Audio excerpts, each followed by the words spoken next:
पिछले अध्याय में हमने जो पाठ किया, केवल मात्र उसका श्रवण करने से हमें प्रयाग, गंगा और यमुना में स्नान का जो पुण्य प्राप्त होता है वह मिल जाता है।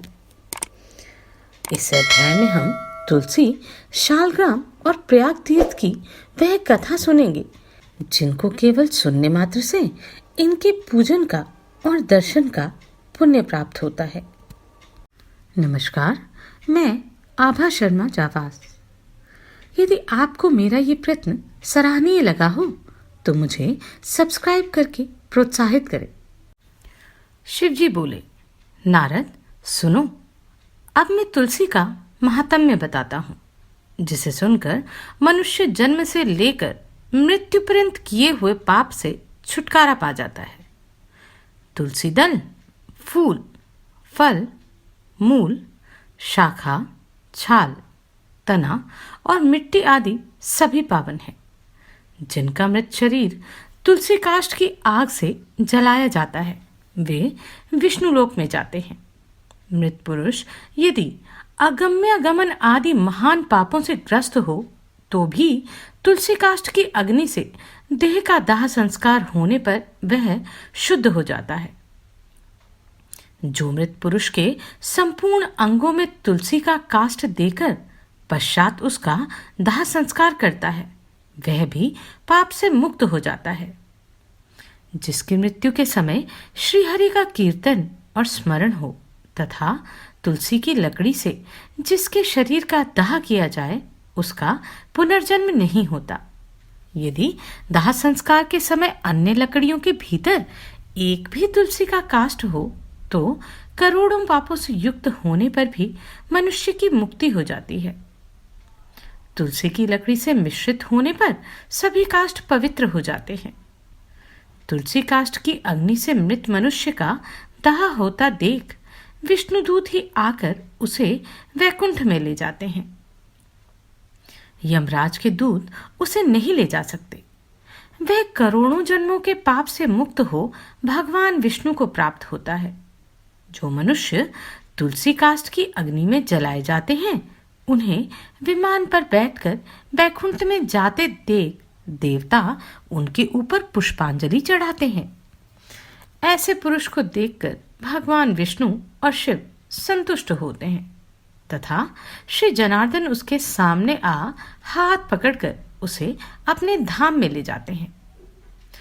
जिस अग्निशाला अथवा शमशान भूमि में घी के साथ तुलसी काष्ठ की अग्नि प्रज्वलित होती है वहां जाने से मनुष्य का पातक भस्म हो जाता है। जो ब्राह्मण तुलसी काष्ठ की अग्नि में हवन करते हैं उन्हें एक एक स्कित अर्थात भात के दाने अथवा एक एक तिल में अग्निउष्ठम यज्ञ का फल मिलता है। जो भगवान को तुलसी काष्ठ का धूप देता है वह उसके फलस्वरूप 100 यज्ञ अनुष्ठान तथा 100 गोदान का पुण्य प्राप्त करता है।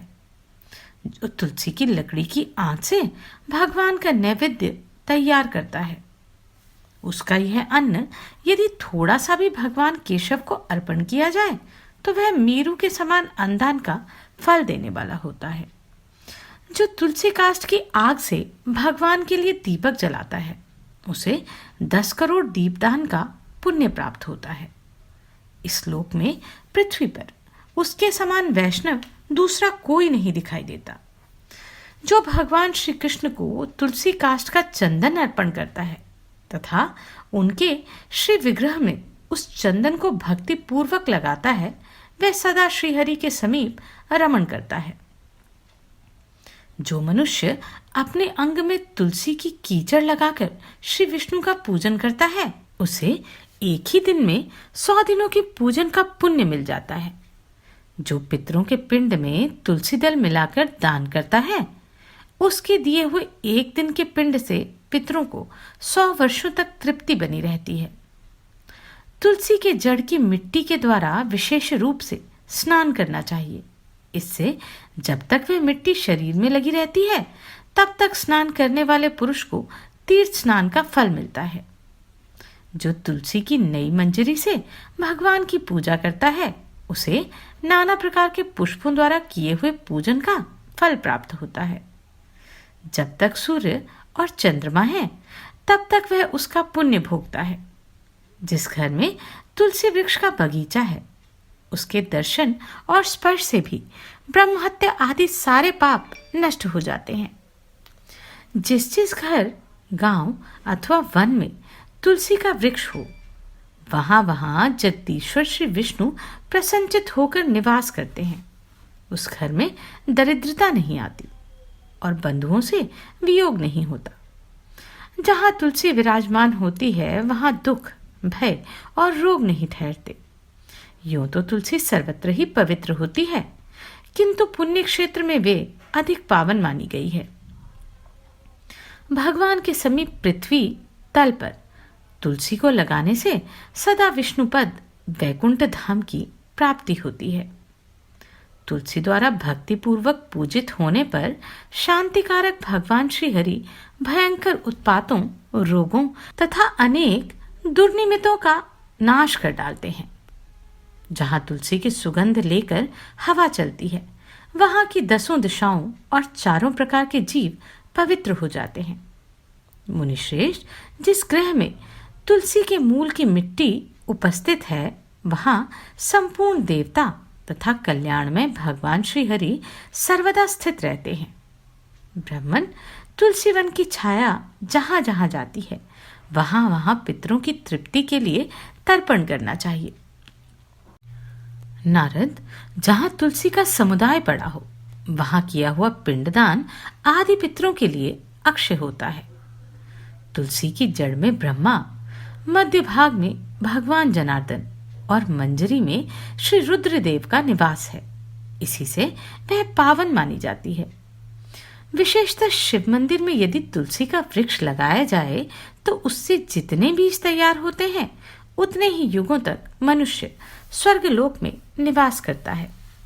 जो पावन श्राद्ध के अवसर पर श्रावण मास में तथा संक्रांति के दिन तुलसी का पौधा लगाता है उसके लिए यह अत्यंत पुण्यदायिनी होती है।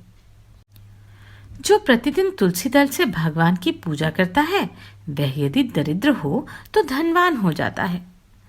तुलसी की मूर्ति संपूर्ण सिद्धियां प्रदान करने वाली है। वह श्री कृष्ण की कीर्ति प्रदान करती है। जहां शालग्राम की शिला होती है, जहां श्रीहरि का सानिध्य बना रहता है, वहां किया हुआ स्नान और दान काशी से 100 गुना अधिक महत्वशाली है। शालग्राम की पूजा से कुरुक्षेत्र, प्रयाग तथा नैमिषारण्य की अपेक्षा अधिक कोटि गुना पुण्य प्राप्त होता है। जहां कहीं शालग्राम में मुद्रा हो वहां काशी का सारा पुण्य प्राप्त हो जाता है। मनुष्य ब्रह्महत्या आदि जो कुछ पाप करता है वह सब शालग्राम शिला की पूजा से शीघ्र नष्ट हो जाता है। महादेव जी कहते हैं, नारद, अब मैं वेदों में कही हुई प्रयाग तीर्थ की महिमा का वर्णन करूंगा। जो मनुष्य पुण्य कर्म करने वाले हैं वे ही प्रयाग में निवास करते हैं। जहां गंगा, यमुना और सरस्वती तीनों नदियों का संगम है वही तीर्थ प्रवर प्रयाग है। वह देवताओं के लिए भी दुर्लभ है। इसके समान तीर्थ तीनों लोकों में ना कोई हुआ ना होगा। जैसे ग्रहों में सूर्य और नक्षत्रों में चंद्रमा श्रेष्ठ है उसी प्रकार सब तीर्थों में प्रयाग नामक तीर्थ उत्तम है। विद्वान, जो प्रातःकाल प्रयाग में स्नान करता है वह महान पाप से मुक्त हो परम पद को प्राप्त होता है। जो दरिद्रता को दूर करना चाहता हो उसे प्रयाग में जाकर कुछ दान करना चाहिए। जो मनुष्य प्रयाग में जाकर वहां स्नान करता है वह धनवान और दीर्घजीवी होता है। वहां जाकर मनुष्य अक्षय वट का दर्शन करता है। उसके दर्शन से ब्रह्म हत्या का पाप भी नष्ट हो जाता है। उसे आदिवट कहा गया है। कल्पांत में भी उसका दर्शन होता है। उसके पत्र पर भगवान विष्णु शयन करते हैं, इसलिए वह अविनाशी माना गया है। विष्णु भक्त मनुष्य प्रयाग में अक्षयवट का पूजन करते हैं।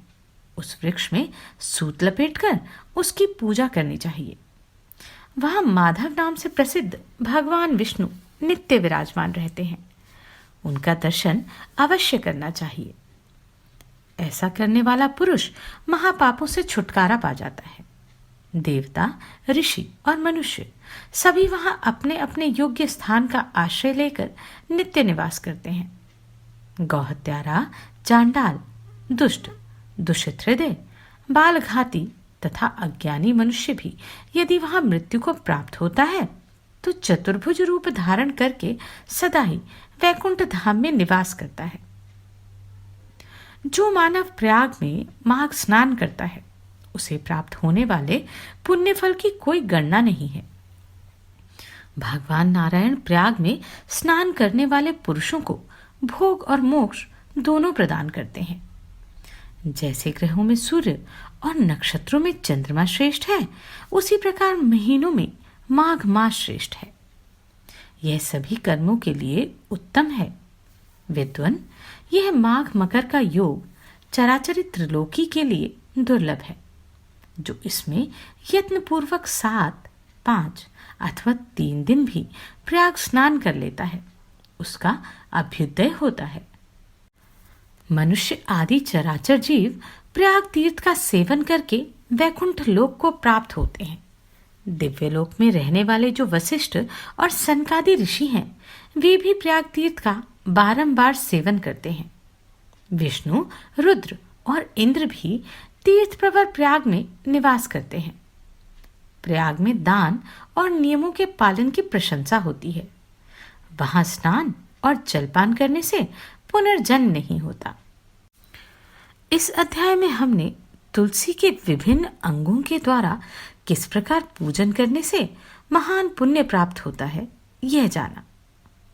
अगले अध्याय में हम त्रिरात्र तुलसी व्रत की विधि और उसकी महिमा को जानेंगे।